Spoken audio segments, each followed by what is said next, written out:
নমস্কার, গল্পের দিকে সবাইকে স্বাগত। গল্পের দিক যারা নিয়মিত খোঁজেন নতুন ভিডিওর জন্য, তাদেরকে আমি ভীষণ নিরাশ করি, কারণ বছরে একটা দুটো করে ভিডিও আসে। কিন্তু এখন থেকে সিদ্ধান্ত নিয়েছি যে গল্পের থেকে রেগুলার ভিডিও আসবে এবং সেই ভিডিওগুলো র্যান্ডাম ভিডিও হবে, যে কোনো ধরনের। সেটা কোনো পলিটিক্যাল আলোচনা হতে পারে, সেটা কোনো সাংস্কৃতিক আলোচনা হতে পারে, সেটা হতে পারে খেলাধুলা বিষয় নিয়ে, কিংবা এমন কোনো ঘটনা যে ঘটনা হয়তো প্রতিদিন আমরা চোখে দেখতে পাচ্ছি কিন্তু পাশ কাটিয়ে বেরিয়ে চলে যাই, সেগুলোকে হয়তো সময় দিই না বা সেটাকে ভালো করে আমরা অবজার্ভ করি না। হয়তো সেই ঘটনার পেছনে অনেক ইন্টারেস্টিং কিছু গল্প থাকে। গল্প হলো এমন একটা জিনিস যেটা জীবনের সঙ্গে ভীষণভাবে জড়িয়ে আছে। গল্প অনেক সময় জীবন হয়ে ওঠে, আবার কখনো কখনো জীবন গল্প হয়ে যায়। আর যারা এই গল্প ভালোবাসেন পড়তে এবং যারা এই গল্প লিখতে ভালোবাসেন, মানে সবাই তো গল্প পড়তে ভালোবাসে, কজন আছে যারা আজকাল মানে 2024-এ দাঁড়িয়ে একটা পেন আর পেপার নিয়ে গল্প লিখতে শুরু করেছেন? এরকম একজন মানুষের সঙ্গে আজকে আমি কথা বলবো, যিনি বলবো না, যে বলবো, কারণ সে আমার খুব প্রাণের বন্ধু, আমার অনেক পুরনো বন্ধু। তার পেশা কি সেটা পরে বলবো, তার আগে তার নেশা কি সেটা নিয়ে আমরা আলোচনা করব। তার নাম অভিজিৎ দে। নমস্কার সমস্ত দর্শক বৃন্দকে।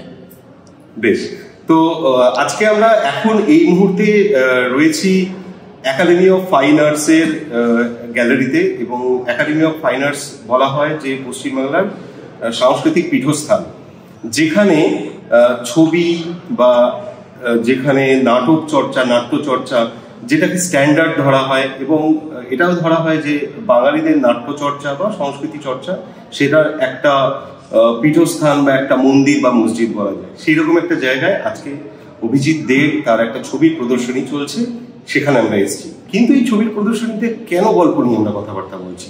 কারণ এই মানুষটা একাধারে একজন চিত্রশিল্পী, আবার গল্পকার, নব্য গল্পকার, এখনকার যুগে যারা এই মুহূর্তে খুব ইন্টারেস্টিং গল্প লিখছেন তাদের মধ্যে একজন। এবং বিশেষ করে বাংলায় সায়েন্স ফিকশন, এই বাংলায় সায়েন্স ফিকশন ব্যাপারটা কিন্তু খুব একটা ইউজুয়াল নয়। মানে সত্যজিৎ রায় একসময় বাংলা সায়েন্স ফিকশন নিয়ে লেখালেখি করেছেন, তারা একটা গ্রুপও তৈরি করেছিলেন, কিন্তু তারপর থেকে বাংলায় সায়েন্স ফিকশন খুব একটা আসে না বাংলা ভাষা এবং বাংলার প্রেক্ষাপটে। তো সেই জায়গা দিয়ে আমি প্রথম অভিজিৎকে প্রশ্ন করতে চাই যে বাংলায় সায়েন্স ফিকশন এই ব্যাপারটা কিভাবে মাথায় আসলো এবং কিভাবে লেখা শুরু করলো?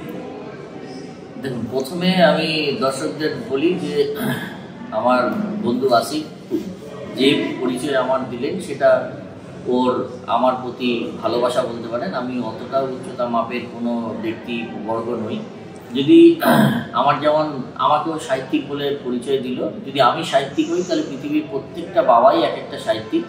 কারণ আমার এই গল্প চর্চার প্রারম্ভিক দিনগুলো কেটেছে আমার ছেলেকে গল্প শুনে।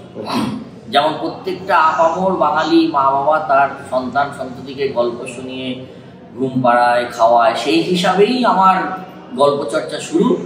এবং সেখান থেকেই ছেলের যেমন হয় ছোট সদ্যজাত সন্তান, এবং তার যখন সে প্রথম বুলি শিখছে, বিভিন্ন জিনিস নিয়ে তার কল্পনা প্রসূত মন ডানা মেলতে থাকে, এবং আমি শুধু আমার কলমের খোঁজায় সেই ডানাগুলোকে ভাষা দিয়েছি।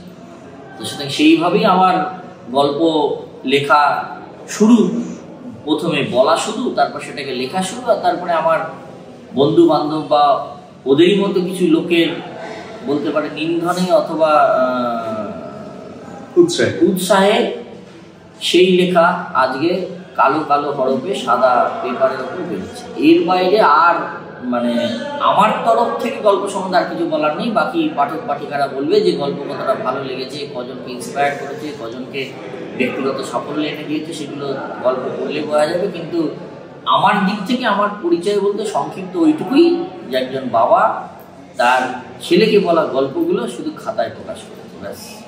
বেশ, না মানে আমি যদি আরেকটু মানে প্রশ্নটাকে যদি আরেকটু ডিটেলে যাই, তো আমার প্রশ্ন হচ্ছে যে সায়েন্স ফিকশন মানে এমনি, হ্যাঁ, বাবা তার ছেলেকে একটা কল্পনার একটা কিছু গল্প তাকে শোনাচ্ছে, কিন্তু যেটা সায়েন্স ফিকশন কেন?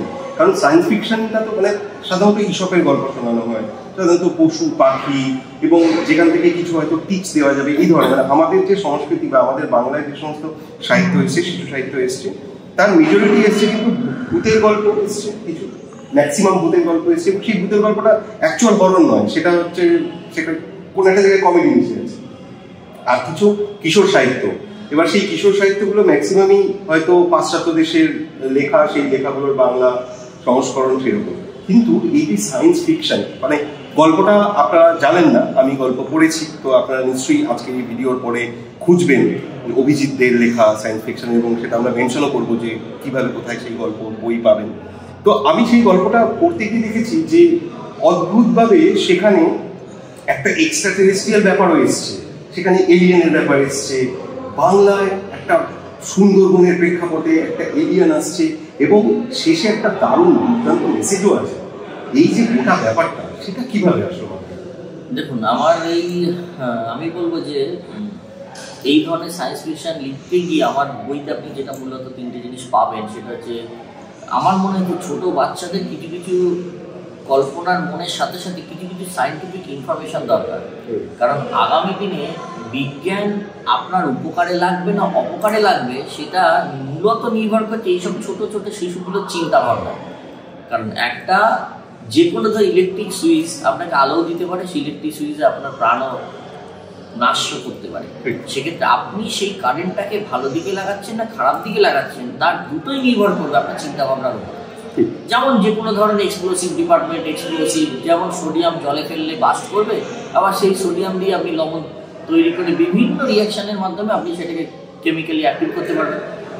এইরকম আমার লেখার মধ্যে দুটো জিনিস আপনি পাবেন, যেটা মূলত বেশ করে ও যে প্রশ্নটা জানতে চাই সায়েন্স ফিকশন কেন, আমার মনে হচ্ছে যে এই বিজ্ঞান সাধনার মাধ্যমে যেমন বাচ্চাদের মধ্যে বিজ্ঞানের প্রতি একটা চাহিদা তৈরি করে ফেলা যায়, প্লাস কিছু কিছু ইনফরমেশন যেগুলো বাচ্চারা সহজে পড়তে চাইবে না, বা পড়তে গেলে হয়তো অনেক বেশি নিরস বা কঠিন মনে হবে, সেই সমস্ত ইনফরমেশন গল্পের ছলে বাচ্চাদেরকে মনের মধ্যে গাঁথিয়ে দেওয়ার ভাবটা কিন্তু আপনার কাছে এই যে বইটা নিয়ে বলছি ডক্টর অবনীর অভিযান, সেই বইটা পড়লে আপনি বুঝতে পারবেন যে প্রত্যেকটা ইনফরমেশনই ওখানে যেটা বিজ্ঞানের মধ্যে আসে সেটাকেই কল্পনার রং চড়িয়ে বাচ্চাদের মনে যাতে আত্মস্থ করে ফেলা যায়, সেরকম কিছু ইনফরমেশন তার কল্পনার জগৎকে ভাসিয়ে রাখার জন্য দেওয়া হয়েছে। তার সাথে সাথে গল্পের ছলে সেটাকে বিবরণ করা হয়েছে। সো এই দুটি হচ্ছে মূলত, আর প্রত্যেকবারই ও যেটা বললো প্রত্যেক গল্পের পিছনে আমাদের একটা মেসেজ থাকে, যেটা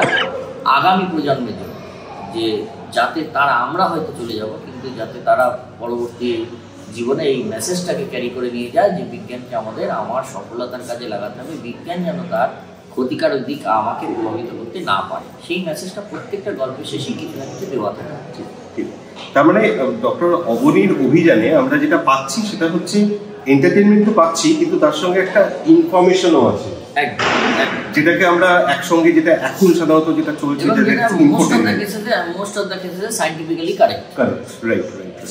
বা ভেরি নাইস। তো ডক্টর অবনীর অভিযান বলে দিয়েছে অলরেডি অভিজিৎ দে যে ডক্টর অবনীর অভিযান একটা বই রয়েছে, এবং তার সঙ্গে আরো একটা যেটা মোর হিট এখন এই করতে তোর, সেটা হচ্ছে সুবর্ণলতা। না, ওই সুবর্ণলতা নয়, সুবর্ণলতা অলরেডি একটা উপন্যাস আছে, বিখ্যাত উপন্যাস, তার প্রেক্ষাপট আলাদা, কিন্তু এখানে সুবর্ণলতা একটা গোয়েন্দা কাহিনী। হ্যাঁ, এখন বাংলায় আস্তে আস্তে ওই ফেলুদা, ব্যোমকেশ বা অন্যান্য যে ক্যারেক্টারগুলো রয়েছে সেগুলো থেকে বাঙালি বেরিয়ে এসে এখন নতুন, মানে এখনকার যে ব্যাকড্রপ, এখনকার সময়ের ব্যাকড্রপে অনেক নতুন নিয়ে আসছে যারা এই গোয়েন্দা কাহিনী লিখছে, তাদের মধ্যে অভিজিৎ একজন।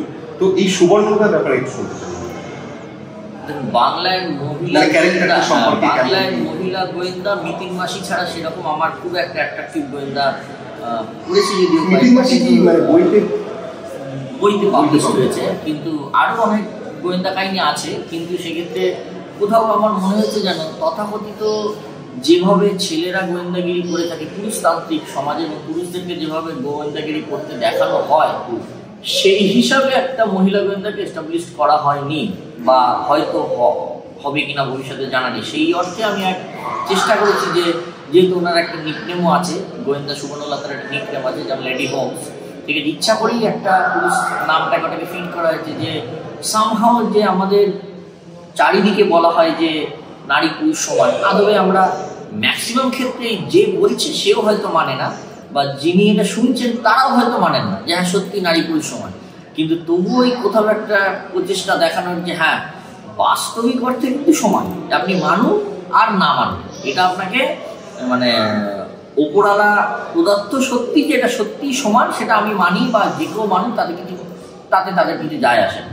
তো সেই অবাস্তবিক সত্যটাকে প্রমাণ করার জন্যই হয়তো অদম্য একটা চেষ্টা বলতে পারেন, বা এবার অতটা সফল হয়েছে সেটা তো যারা বই পড়ে দেখবে জানবে তারা বুঝতে পারবে যে একজন পুরুষের হাত দিয়ে একজন মহিলা গোয়েন্দা কিভাবে এস্টাবলিশড হচ্ছে, সেটা তথাকথিত হয়েছে না সুগঠিত হয়নি, সেটা পরবর্তীকালে বিচার্যের বিষয়।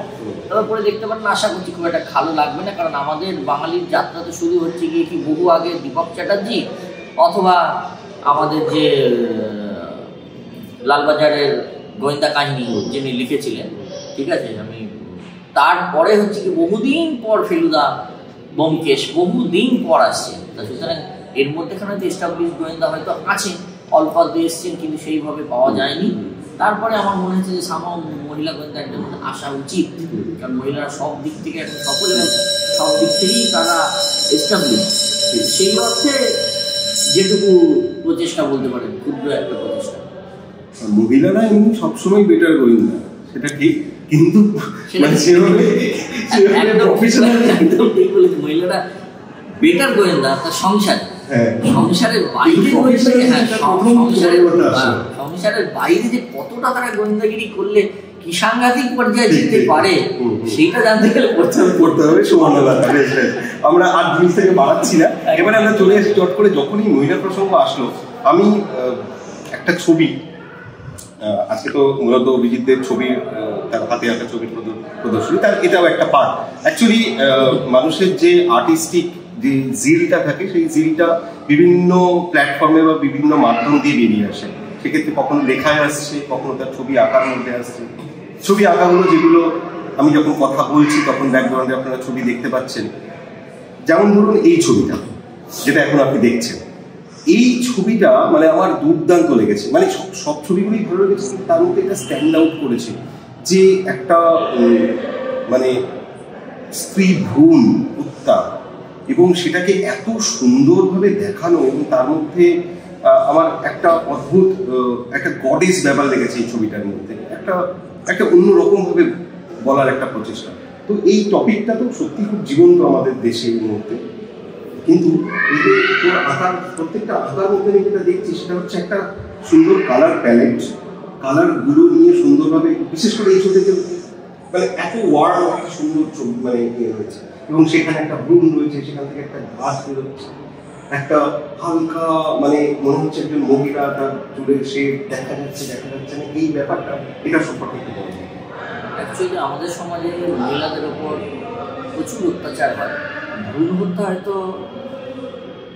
একটা আমরা ওই হিমশৈলের চূড়া মাত্র, হিমশৈলের চূড়া যেটা আমরা দেখতে পাই না, ঠিক আছে, সো বা দেখতে পাই, এবং এই দেখতে না পাওয়ার পিছনে অনেক ধরনের অত্যাচার চূড়াগত্যা আছে, যেটা হয়তো তারা চেপে যান, অথবা আমরা চেপে যাই, অথবা আমাদের সমাজ চেপে যায়। তার নাম হচ্ছে ডোমেস্টিক ভায়োলেন্স। আজকালকার দিনে যদি আপনি কোনো রকম কোনো স্ট্যাটিস্টিক্সের দিকে যান, তাহলে দেখতে পারবেন যে ডোমেস্টিক ভায়োলেন্স সব থেকে বেশি হয় মহিলাদের, ঠিক আছে। তা সুতরাং সেই অর্থেই আমার এবারে ইমোশনস ফ্রম ফিমেল। তো সুতরাং সেক্ষেত্রে এখানে যে ছবিটার কথা বলছে সেখানে দেখানো হচ্ছে যে আপনি আদবে কোনো মহিলার উপর অত্যাচার করে ভবিষ্যতের ভ্রূণটাকে আপনি নষ্ট করে দিচ্ছেন। যে ভবিষ্যতে একটা পুরুষ জন্মাতে পারত, সেই পুরুষ যে পুরুষতান্ত্রিক সমাজ থেকে ধরে রাখতে পারত, সে কিন্তু একটা মহিলার পেট থেকেই জন্ম। সুতরাং মহিলাকে যদি আপনি অত্যাচার করেন, আগুনে জ্বালান, বা ওখানে মেন্টাল ফায়ার বলা হয়েছে যে ঘটনাটাও বলছে, সেটাকে মানসিক আগুনেও যদি কোনো ফিমেলকে আপনি জ্বালান, তাহলে আদবে আপনি তার পেটের ভ্রূণটাকেই নষ্ট করছেন। এইটাই ওই থিমটাকে দেখানো হয়েছে যে আদবে যেভাবেই মহিলাদের উপর অত্যাচার হোক না কেন, সেটা সেই নিজের সোসাইটিকে নিজেই ধ্বংস করার মতো আমরা সেটাকে শেষ করছি। আরেকটা ছবি খুব ইন্টারেস্টিং, এই ছবিটা যেমন এই ছবিটার মধ্যে একটা টানা পড়ে আছে, এবং খুব সুন্দর ছবিটা, ব্যালেন্স, দেখতেও খুব ব্যালেন্স একটা ছবি, কম্পোজিশনটাও খুব ব্যালেন্স একটা কম্পোজিশন। এটা আমরা সবাই দেখুন, কেউ আজকাল গ্রামে থাকতে চায়, কেউ থাকতে চায় না। সবাই চাই আমার একটা হাই রাইজ বিল্ডিং হবে, 29 তলা একটা ফ্ল্যাট হবে, হু হু করে অক্সিজেন, এত অক্সিজেন হবে যাতে আমি শ্বাস নিতে কষ্ট হয়। তা এইরকম জায়গায় এবং এত খোলামেলা বাতাস বইবে যেন আমি উড়ে গেলেও মাটিতে পড়তে অ্যাটলিস্ট 10 মিনিট টাইম লাগে, মরে যাবো তবু তার জন্য 10 মিনিট টাইম বড় যে উপর থেকে নিচে মধ্যে 10 মিনিট টাইম লাগে। তা সেই করতে গিয়ে কোথাও আমরা আমাদের মানসিকতাটাকে হারিয়ে ফেলি। কি করেছি? আমরা নত হয়ে গেছি, আমরা এই উন্নত সভ্যতার সামনেই নত হয়ে গেছি। কিভাবে নত হয়েছে? আমার বিবেক, সব জায়গায় আমার অ্যাডজাস্টমেন্ট। এই যে যখনই আপনি আপনার বিবেক, চেতনা এগুলোর সাথে অ্যাডজাস্টমেন্ট শুরু করবেন, তখনই আপনি তার কাছে নত হয়ে যাচ্ছেন। এবং নত হওয়ার পরে কি হচ্ছে, যে বৃক্ষটাকে বলা হয়েছে আমাদের সিভিলাইজেশন, হিউম্যান সিভিলাইজেশন, যে বৃক্ষ, সে বৃক্ষটা কোথাও কিন্তু আস্তে আস্তে শুকিয়ে যাচ্ছে। ছিল গ্রিন, আস্তে আস্তে দেখা যাচ্ছে যে আস্তে আস্তে ড্রাই আপ হয়ে যাচ্ছে। কার কাছে? ইট, কাঠ, কংক্রিটের জঙ্গলের কাছে। এবং এইটাকে কোথাও হয়তো আমাদেরকে দিনের শেষে হয়তো আমাদেরকে একটা বেদনা দেয়। যদি কখনো চেতনা ফিরে আসে তাহলে যে অনুভব করছে সে অনুভব করছে।